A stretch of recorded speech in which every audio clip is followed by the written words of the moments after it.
Speaking about what you want to have happen sends out go messages to the body and the nervous system. And go messages work like a mind-body high five.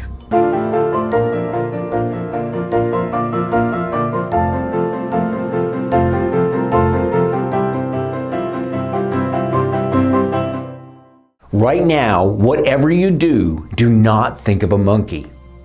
Do not imagine an organ grinder's monkey in his little red vest holding a tin cup. Do not think of a large gorilla eating a bright yellow banana.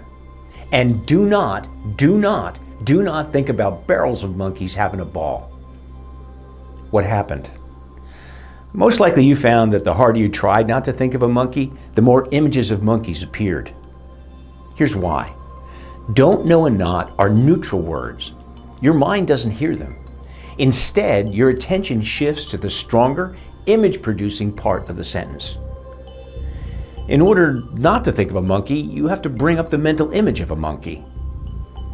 But don't know and not do more than unleash unwanted images in your imagination. They also impact your feelings and your performance. The golfer who thinks, "Don't go in the water trap," or the singer who focuses on not missing the high note, turns the tool of internal communication into an act of self-sabotage. The words themselves create a mental image of what they don't want to have happen, which programs the nervous system to respond exactly the wrong way. Talking in terms of what you don't want to have happen releases no messages out into the system, and no messages pin your mind to the mat and rob you of strength and power. So the question comes up, how do you avoid the attack of these neutral words? Use your ears. When you talk to people, listen for don't, know, and not messages. When you hear I don't want statements, turn the concept around and commit to talking in terms of what you want to have happen. Speak about how you want to think, how you want to feel, and how you want to behave.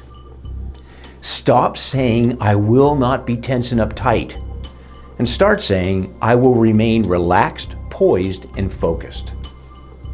You know, if you're afraid of public speaking, stop saying I'm nervous.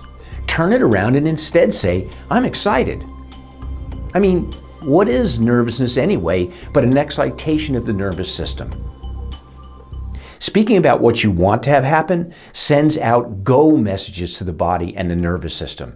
And go messages work like a mind-body high five. But you know, creative spin does much more than paint a smiley face on your problems. It creates a powerful mindset that eventually becomes a habit of thinking in terms of assets, options, and resources. You know, instead of wasting energy avoiding a problem, you creatively build momentum by moving towards a solution. When it comes to discharging anxiety and developing self-mastery, a twist to the old saying is also quite true. Monkey speak, monkey do.